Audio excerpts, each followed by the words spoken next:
आप सब लोग कैसे हो? उम्मीद करती हूँ आप सब लोग अच्छे से हो। तो मेरे बच्चों ने बहुत अच्छे अच्छे से सारे चित्र बनाकर भेजे, मैंने सब कुछ देखा। और जो है आज जो जो चित्र आप भेज रहे हो, जैसे कि CS अनंतपुर ने लिखा हुआ है ना, एक तो स्कूल का नाम लिखना है, ऊपर से जो स्टूडेंट नेम जो भी है, जो भी बच्चे का नाम है वो भी आपको साथ में लिखना है। ठीक है, तभी हम लोग क्या कर सकते हैं, उनके नाम सब बोल सकते हैं। तो सब तैयार हो पढ़ने के लिए? ओके, शुरू करें। चलिए। तो बच्चों, हम अपना इकाई 8 जंतुओं की संरचना व कार्य के बारे में चर्चा कर रहे हैं, है ना। और मैंने आपसे कहा था कि सारे जो है सारे चित्रों को बनाकर आओगे और मेरे बच्चे अच्छे से पढ़ कर आओगे। तो आप सबने पढ़ा ना? यस या नो? चलिए, मुझे पता है आप सब अच्छे से पढ़ कर आए हो। ओके, बहुत अच्छी बात है। तो हमने जो है जंतुओं के विभिन्न अंग एवं उनके कार्य के बारे में चर्चा कर रहे थे, है ना। तो जिसमें से हमने पाचन अंग चर्चा कर लिया अपने पिछले कक्षा में। पाचन अंग क्या होता है उसके बारे में हमने बताया। अब जो है हम लोग किसके बारे में चर्चा कर रहे हैं बच्चों? श्वसन अंग के बारे में चर्चा कर रहे हैं। ठीक है, श्वसन अंग क्या है उसके बारे में हम बता रहे हैं। और हमने आपसे बताया कि कोई भी प्राणी बिना सांस के जीवित नहीं रह सकता, है ना। बिना श्वसन के कोई भी प्राणी जो है जीवित नहीं रह सकता है। और हम लोग क्या है, श्वसन क्या है, क्या कहते हैं? जब हम लोग ऑक्सीजन युक्त वायु को जो है हम लोग क्या करते हैं, अंदर लेते हैं, और कार्बन डाइऑक्साइड युक्त वायु को हम लोग बाहर छोड़ते हैं, उसे हम लोग क्या कहते हैं, श्वसन कहते हैं। ठीक है, ये भी हमने देख लिया था। ओके। अब बच्चों, ऑक्सीजन युक्त वायु अंदर लेना, यानी इसमें दो चीज होती है श्वसन में। एक तो ऑक्सीजन को हम लोग अंदर लेते हैं और कार्बन डाइऑक्साइड को हम लोग क्या करते हैं, बाहर निकालते हैं। तो ऑक्सीजन युक्त वायु अंदर लेना, उसको हम लोग, उस प्रक्रिया को हम लोग क्या कहते हैं, अंतः श्वसन कहते हैं। ठीक है, या फिर उसे हम कहेंगे निश्वसन। ओके, ये टर्म आप लिख के रख लीजिएगा, नहीं तो बुक है तो उसमें आपको क्या करना है, अंडरलाइन करके रखना है। ओके। फिर जो है, फिर हमने क्या देखा, कार्बन डाइऑक्साइड युक्त वायु को हम लोग क्या करते हैं, बाहर निकालते हैं ना बाहर। ओके। तो उसको जो है, उस प्रक्रिया को जब हम कार्बन डाइऑक्साइड युक्त वायु को बाहर निकालते हैं, उसको हम लोग क्या कहते हैं, उच्छ्वसन कहते हैं या निह श्वसन कहते हैं। ठीक है, ये टर्म जो है आपको क्या करना है, लिखकर उसे अच्छे से पढ़ लेना है। तो ये एक ऐसी प्रक्रिया है, हमारा श्वसन जो है बच्चों, एक ऐसी प्रक्रिया है जो जीवन भर जो क्या होता है हमारे इसमें चलता रहता है ना। श्वसन की प्रक्रिया जो है हमारे क्या होता, हमारे जीवन के साथ ही रहती है, और जैसे ही हमारा जीवन खत्म हो जाता है तब क्या होता है, तभी ये प्रक्रिया रुकती है। ओके। तो श्वसन जो है, हम लोग क्या करते हैं, जरा देखते हैं कि श्वसन कैसा होता है। जरा उसके कौन कौन से अंग है जो श्वसन में हम लोग इस्तेमाल करते हैं, उसको भी जरा देख लेते हैं। तो देखिए बच्चों, जो श्वसन में जो है हम लोग, इसके जो है डिटेल में आप अपने 7वीं कक्षा में पढ़ोगे, अभी सिर्फ आप देख लीजिए कौन कौन से अंग है इसके। ठीक है, ये देखिए नासिका, नाक द्वारा हम लोग क्या करते हैं, सांस लेते हैं। ये जो है किस मार्ग से जाता है, ये देख रहे हो, नासा मार्ग के द्वारा ये अंदर जाता है। फिर जो है ये देखो, ये जो यहाँ पर हमारा गला है, ग्रसनी है ना, ग्रसनी है। फिर जो है उस, फिर क्या है, ये देखो यहाँ पर जो भाग है इसे कंठ कहते हैं। ये है श्वास नली है। फिर ये क्या है, श्वास नलिकाएं है। ठीक है, और ये हमारे क्या है, फेफड़े हैं। तो इतने जो है हमारे अंग का इस्तेमाल हम लोग किसमें करते हैं, श्वसन में करते हैं। और ये सारे अंग मिलाकर हम लोग क्या कहते हैं, श्वसन तंत्र कहते हैं।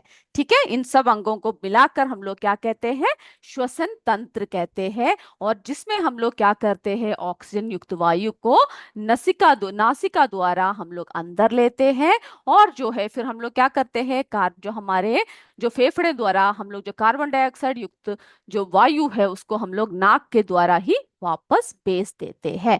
ठीक है, तो ये जो है हमारा क्या है, हमारा जो है श्वसन तंत्र है। क्लियर, जिसके बारे में जो है आप क्या करोगे, डिटेल में हम लोग हमारे 7वीं कक्षा में आप पढ़ोगे। अभी आपको सिर्फ इतना देखना है कि कौन कौन से अंग है।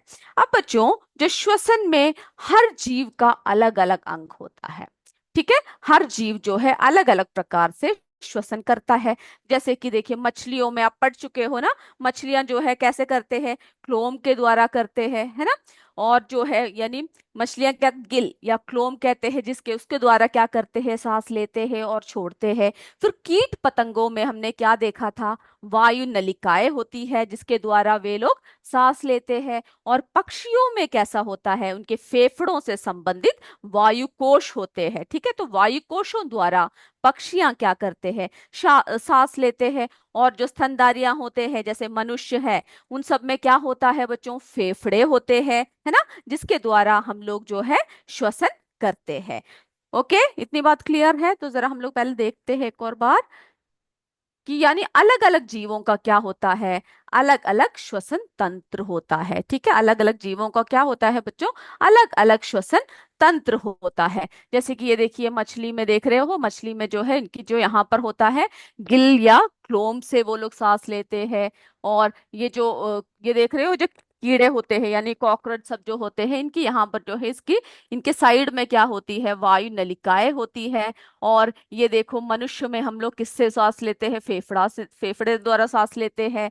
और मेंढक की अगर बात करें तो मेंढक जो है कैसे सांस लेते हैं, इनकी जो है इनमें क्या होता है, इनमें जो लंग्स होते हैं वे कहाँ पर सांस लेते हैं, वे लंग्स के द्वारा भूमि पर सांस लेते हैं और त्वचा के द्वारा पानी में सांस लेते हैं, ठीक है। और ये जो सूक्ष्म जीव होते हैं, इनमें इनमें जो होती है श्वसन की अलग प्रक्रियाएं होती है।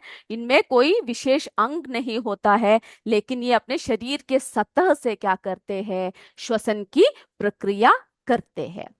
ओके, चलिए। तो हमने क्या देखा कि अलग अलग जीवों में जो है, तो आपको लिखना है कि कौन कौन से जीवों में यानी वे कौन कौन से श्वसन अंग के द्वारा क्या करते हैं, सांस लेते हैं। ठीक है बच्चों, इतनी बात क्लियर है। ओके। तो अभी जो है आपको जो है आपकी छठवीं कक्षा में क्या है, थोड़े थोड़े से डिटेल ही पढ़ना है, लेकिन जैसे जैसे आप आगे बढ़ोगे, आगे की कक्षाओं में आप बढ़ोगे, आपको जो है इनको डिटेल में पढ़ना पड़ेगा, ठीक है। तो हमने क्या देखा बच्चों, श्वसन तंत्र के बारे में हमने अभी बताया है ना, श्वसन अंग कौन कौन से है, बोलिए कौन कौन से है, उसको आपको याद भी रखना है, ठीक है। लिख लीजिए और अभी से उसको याद रख लीजिएगा। नासिका, नासामार्ग, ये सब जो है आपको क्या करना है, स्वयं पढ़कर स्वयं लिखना है। क्लियर है। ओके। तो नासिका, नासा मार्ग, फिर जो है ग्रसनी। तो आपसे पूछ सकते हैं कौन कौन से जो है आपके श्वसन तंत्र में आते हैं, कौन कौन से अंग नहीं आते हैं, ऐसे सारे बहुत सारे सवाल होते हैं। तो उन सबके जवाब देने के लिए आपको क्या होना चाहिए, आपको पता होना चाहिए कि कौन कौन से अंग उसमें आते हैं। फिर कौन सा हुआ, जो है हमारा कंठ हुआ, है ना, गला। फिर जो है क्या हुआ, हमारा जो है श्वास नली हुआ। तो अभी जो है आपको क्या करना है, ये सारे नामों को याद रखना है, ठीक है। श्वास नली हुआ, फिर कौन सा हुआ, हमारे श्वास नलिकाएं हुआ, ठीक है, श्वास नलिकाएं हुए।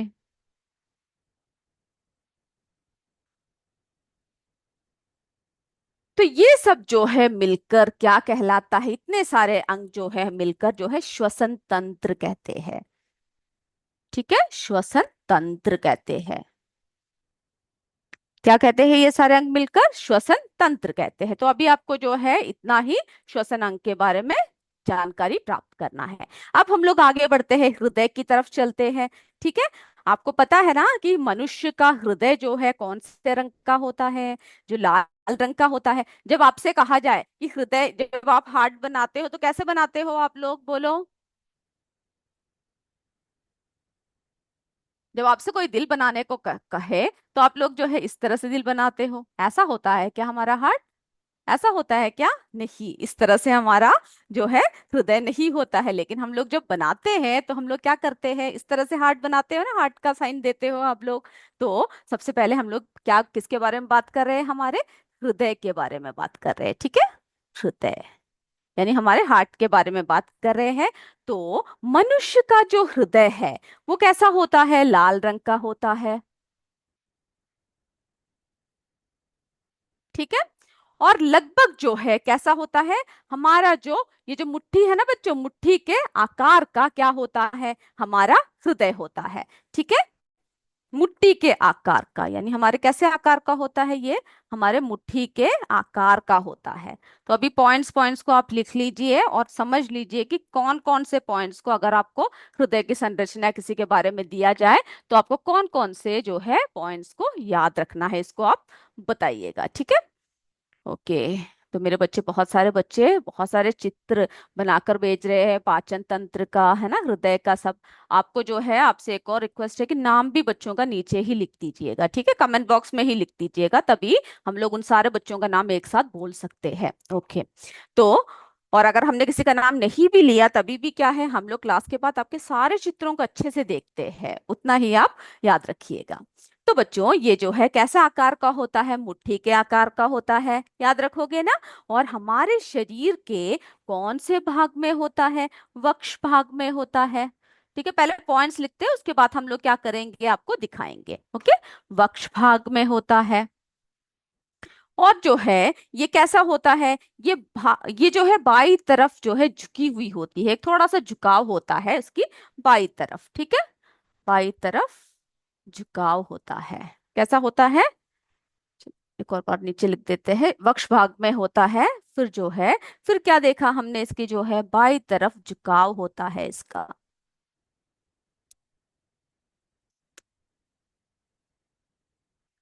पॉइंट्स लिखते समय ही क्या कीजिएगा, आप पढ़ भी लीजिएगा। ठीक है, याद रखिएगा, तरफ झुकाव। और ध्यान भी दीजिएगा, अगर कोई भी चीज गलत हो जाती है तो आपको जो है तभी बोलना है, तभी मुझे पता चलेगा कि आप लोग जो है ध्यान से देख रहे हो। तो बाई तरफ क्या होता है, उसका झुकाव होता है। और हमारा हृदय जो है जीवन भर कैसा होता है बच्चों, धड़कता रहता है ना। जीवन भर क्या है, धड़कता रहता है। हमारे हार्ट बीट्स जो है, हमारे पूरे जब तक हम जीवित है तब तक हमारे साथ क्या है, हमारे जो है हृदय, यानी हृदय धड़कता रहता है ना। जैसे ही हमारे सांस चली जाती है तभी जो है हृदय की धड़कन क्या होता है, रुक जाता है। तो और हम अगर देखें तो हृदय की तो इतनी बातें क्लियर है ना आपको। ओके, फिर जब अगर हम देखें तो हृदय के जो है दो मुख्य कक्ष होते हैं। ठीक है, लेकिन हृदय में चार कक्ष होते हैं, हम आपको बताते हैं। लेकिन दो मुख्य कक्ष कौन से हैं, मेन। ठीक है, मेन कक्ष, मुख्य कक्ष जो है कौन कौन से है, बोलिए। पता है तो आप वही बैठ के बोलिए, मैं सुन रही हूँ। मुख्य कक्ष जो है उनको क्या बोलते हैं हम लोग, आलिंद और निलय। आलिंद, ठीक है, आलिंद। और फिर क्या बोलते हैं, तथा निलय।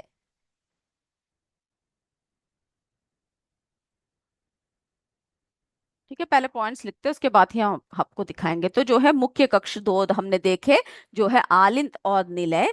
और जो फिर क्या होता है, ये जो आलिंद और निलय है ये क्या होते हैं, दो दो भागों में बटे हुए होते हैं। ठीक है, तो इस प्रकार से हृदय में कुल कितने कक्ष होते हैं, चार कक्ष होते हैं। पहले हम अब अभी आपको दिखाते हैं, उसके बाद बाकी पॉइंट्स को हम लोग कवर करेंगे। ठीक है, जरा हृदय का चित्र पहले हम लोग देखते हैं। तो सारे बच्चे क्या करोगे, पॉइंट्स को जो है सब अच्छे से आप लिखोगे। ओके,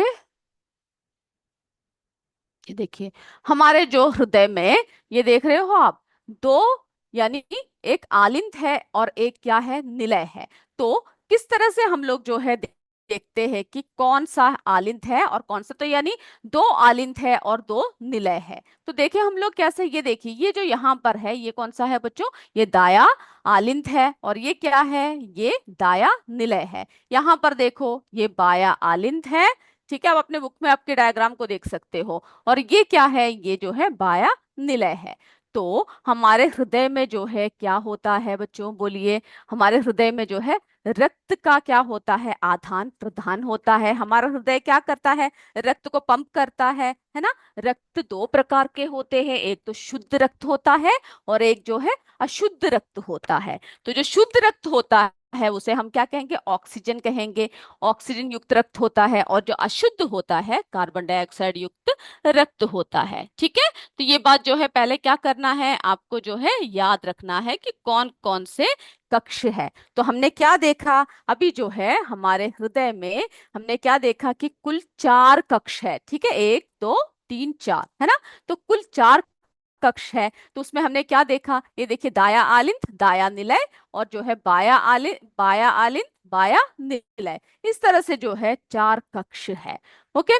तो अब जो है इनमें क्या होता है, इस तरफ जो है हमारा कौन सा रक्त बहता है, यहाँ पर जो है हमारा कार्बन डाइऑक्साइड युक्त रक्त बहता है, और यहाँ पर जो है हमारा ऑक्सीजन युक्त रक्त बहता है।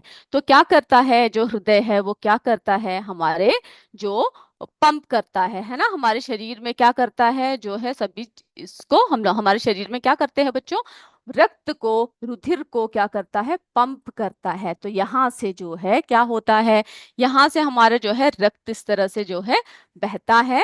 चलिए हम दिखाते हैं।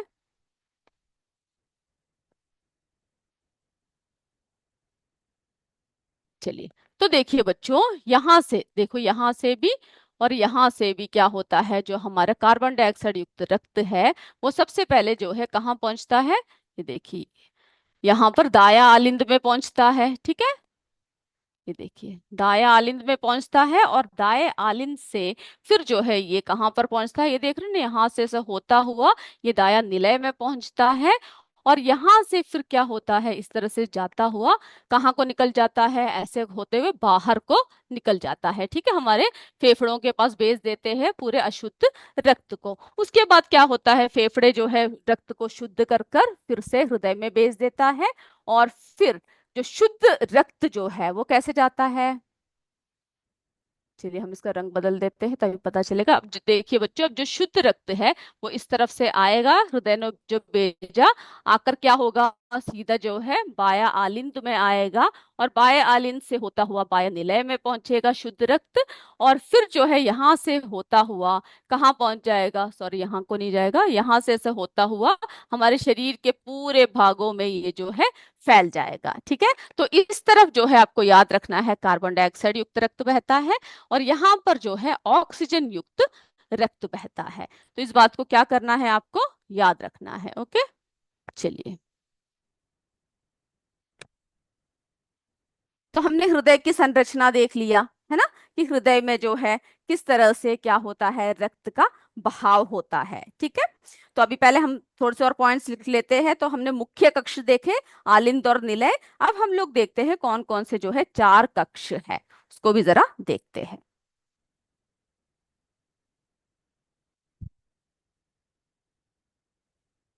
चलिए, आज हमारा जो है एक परीक्षा भी है, तो हम लोग ऐसे करते हैं, पहले हम देखते हैं किन किन बच्चों ने जो है हमें चित्र भेजा है, जिन जिन का नाम हम यहाँ पर बोल पा रहे हैं।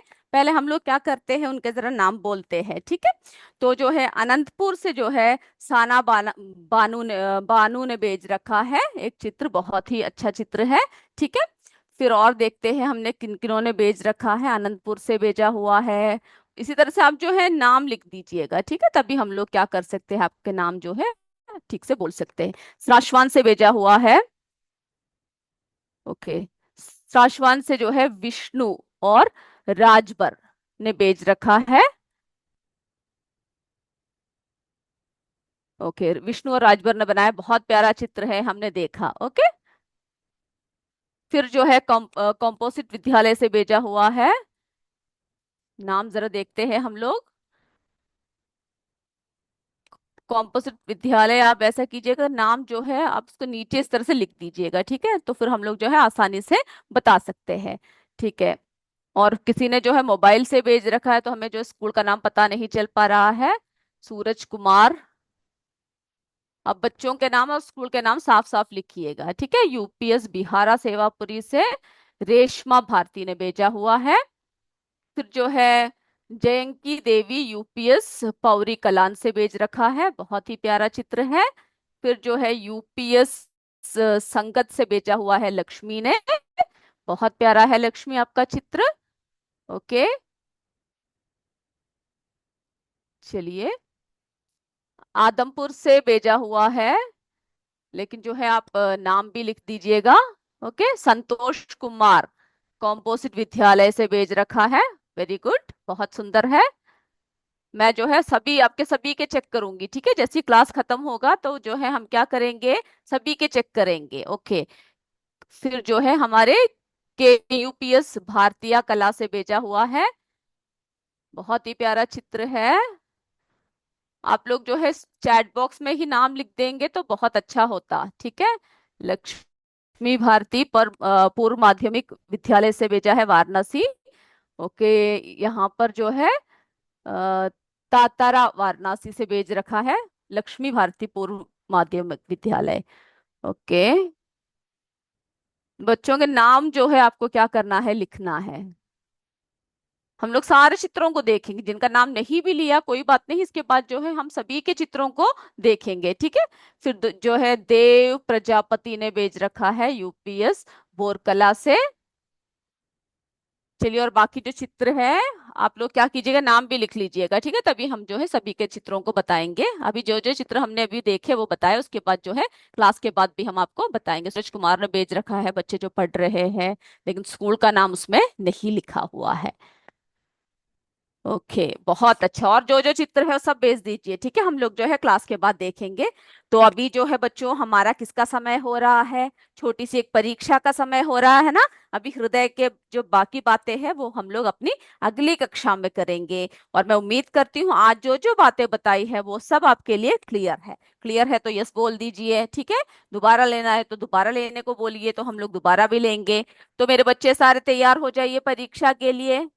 चलिए, अपने किताब सब बंद कर दीजिए। और जिसमें आप एग्जाम लिखते हो आपको क्या करना है, उसको निकालना है। और ध्यान से प्रश्नों को देखना है, ठीक है। चलिए, चलो तो हमारा जो है पहला प्रश्न, पहला प्रश्न जो है, सब देख रहे हो पहला प्रश्न क्या है। अमीबा, युग्लिना, पैरामीशियम आदि डैश है, ये सब क्या है। ए सूक्ष्म जीव, बी जीव, सी कण। जल्दी से लिखिए बच्चों, क्या है। चलिए, क्लास समझ में आ रहा है, यस बोल रहे हैं, बहुत अच्छा। आप लोग जो है जो भी प्रश्न पूछा जाए उसका जवाब आप सही से दिया कीजिए, तभी हमें पता चलेगा कि हमें जो है और क्या क्या आपके लिए करना है, ठीक है। पहला प्रश्न हो गया बच्चों।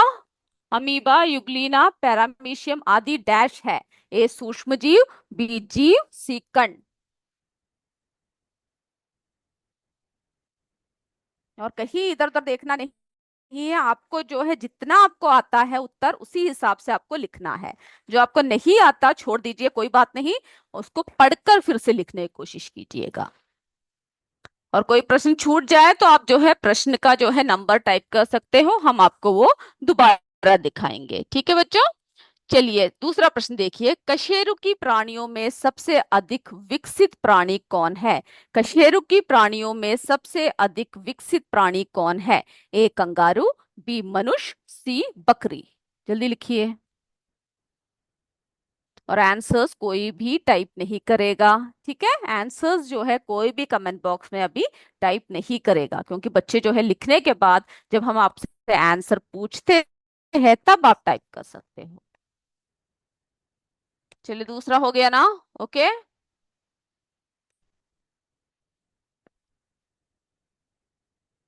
आगे बढ़े। चलिए, हम धीरे ही बोल रहे हैं, एक और बार दिखा देते जिन्होंने नहीं लिखा है। अमीबा, युग्लिना, पैरामीशियम आदि डैश है। ए सूक्ष्म जीव, बी जीव, सी कण। ये हो गया।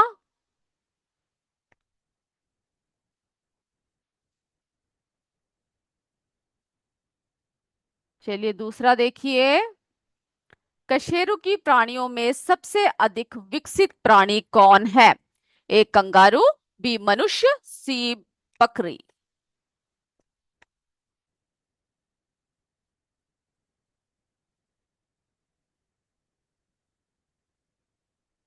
चलिए, तीसरा प्रश्न देखिए। अघुलनशील भोज्य पदार्थों में सॉरी अघुलनशील भोज्य पदार्थों को सरल तथा घुलनशील अवस्था में बदलने के क्रिया को डैश कहते हैं। जो हमारे शरीर में जो अघुलनशील भोज्य पदार्थ होते हैं उसको जब सरल और घुलनशील में बदलते हैं उसको क्या कहते हैं? ए घुलाना, बी सरलतम, सी पाचन। क्या कहते हैं उसे?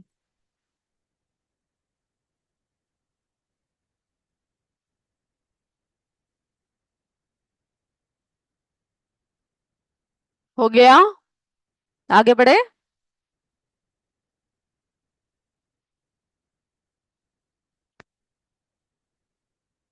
चौथा प्रश्न देखिए बच्चों। चौथा प्रश्न देखिए।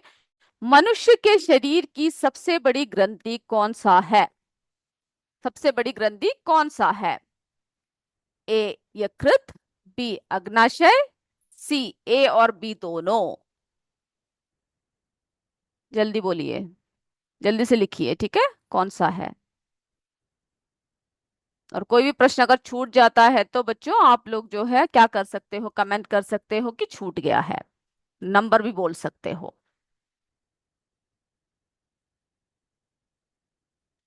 चलिए पांचवा देखिए। पाचन अंग और पाचन ग्रंथियां मिलकर डैश बनाती है। पाचन अंग और पाचन ग्रंथियां मिलाकर डैश बनाती है। ए श्वसन तंत्र, बी उत्सर्जन तंत्र, सी पाचन तंत्र।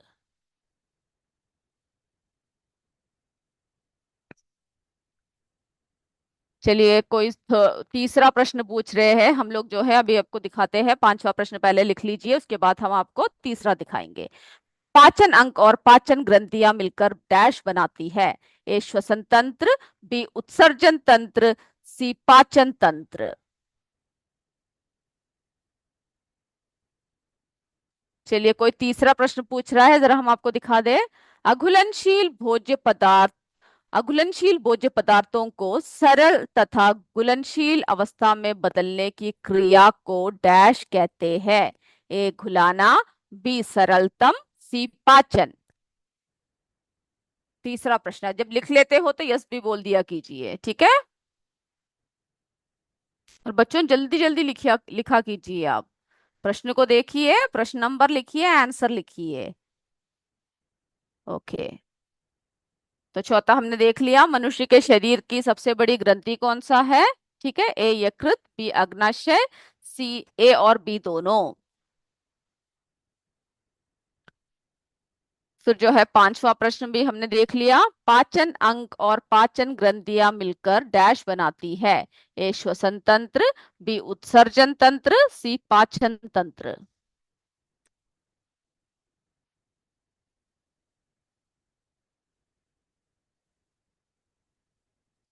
चलिए छठवा प्रश्न देखिए।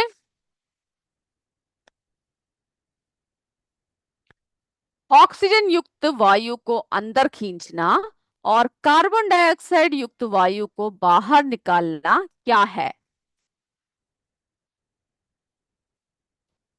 ए उत्सर्जन, बी श्वसन, सी आसन।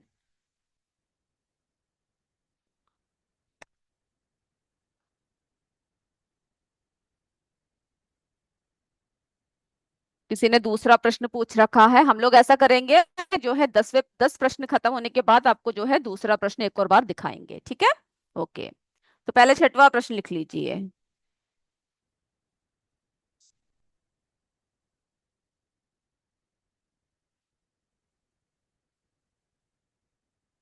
चलिए अब हम लोग आगे बढ़े बच्चों।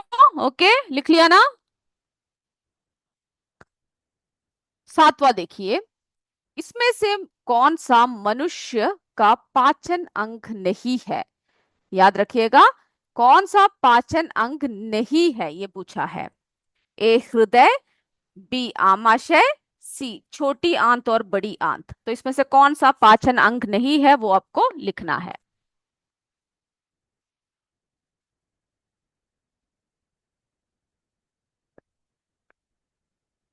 चलिए आगे बढ़े। ओके।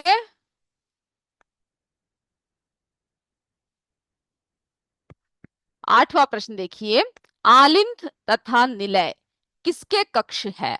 आलिंद तथा निलय किसके कक्ष है?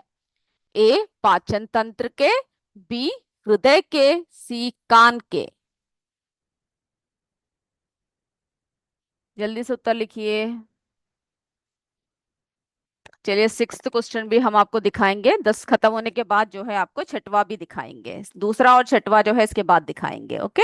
और भी किसी का कुछ छूटा है तो आप बोल सकते हो। चलिए, ये प्रश्न जल्दी से लिख लीजिए, आलिंद तथा निलय किसके कक्ष है?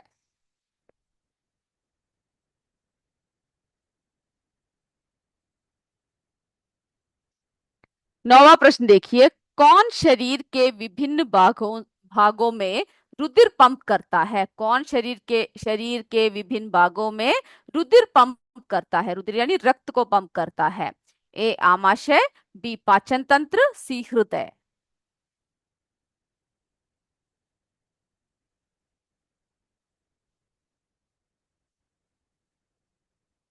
हो गया बच्चों?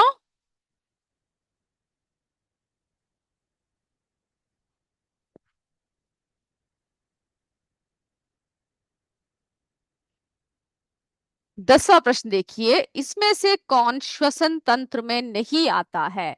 श्वसन तंत्र में इसमें से कौन सा अंग जो है नहीं आता है? ए फेफड़े, बी श्वास नली, सी बड़ी आंत।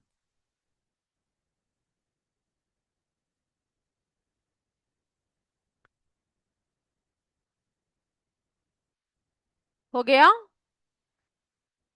अभी जो है हमसे किसी ने छठवां प्रश्न और दूसरा प्रश्न पूछा था, हम आपको जल्दी से दिखा देते हैं। ओके, चलिए।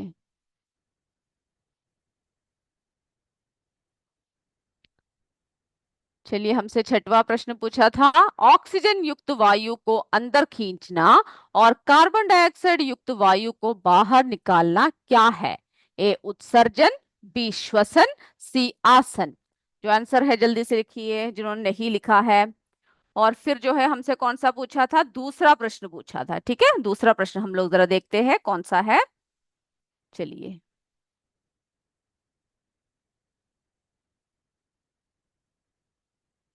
दूसरा प्रश्न, कशेरुकी प्राणियों में सबसे अधिक विकसित प्राणी कौन है? ए कंगारू, बी मनुष्य, सी बकरी। चलिए, अब मैं उम्मीद करती हूँ सब हो चुका है, ठीक है। हमारे पास समय की भी कमी है, तो आप लोग जो है क्या करते हैं, हम लोग आंसर बोलना शुरू कर देते हैं। ओके, सब लोग अपने माइक ऑन कीजिए और आंसर बोलना शुरू कर दीजिए। पहला प्रश्न, अमीबा, युगलीना, पैरामीशियम आदि क्या है? बोलिए बच्चों। Shriram sir, please unmute them.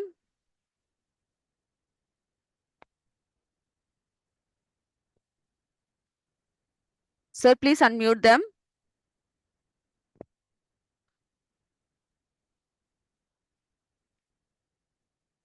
चलिए, आपको अनम्यूट नहीं कर रहे लग रहा है, मुश्किल हो रही है शायद। तो पहले का उत्तर आप लोग कमेंट कर दीजिए। श्रीराम सर,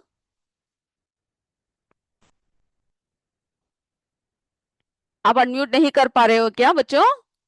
ओके, तो हम लोग ऐसा करते हैं, आंसर शुरू कर देते हैं, ठीक है। चलिए, पहला का जो उत्तर है, अमीबा, युगलीना, पैरामीशियम आदि क्या है? सूक्ष्म जीव है, ठीक है। आपकी आवाज सुनाई दे रही तो मुझे बुरा लग रहा है, क्योंकि आप जब बोलते हैं तो बहुत अच्छा लगता है। Shriram sir, sir please unmute them.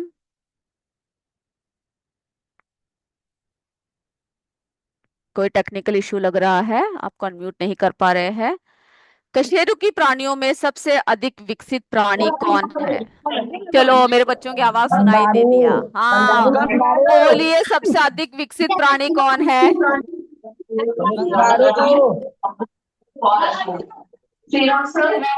मनुष्य। पहला उत्तर ही गलत दे रहे हो, मनुष्य। अघुलनशील भोज्य पदार्थों को सरल तथा घुलनशील बनाने की क्या कहते हैं बच्चों?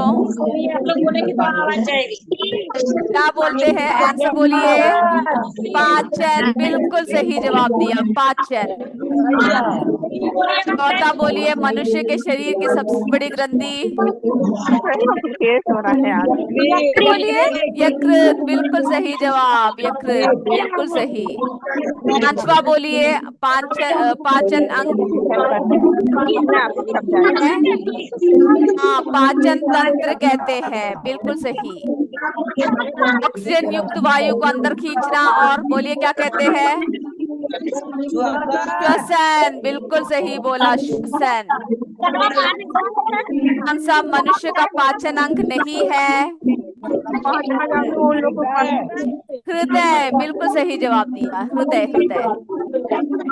अलिंद और निलय किसके कक्ष है, बोलो? हाँ, हृदय के। बिल्कुल सही जवाब, हृदय के। कौन शरीर के विभिन्न भागों में रुधिर पंप करता है? हाँ, हृदय। सभी का उत्तर हृदय आ रहा है ना।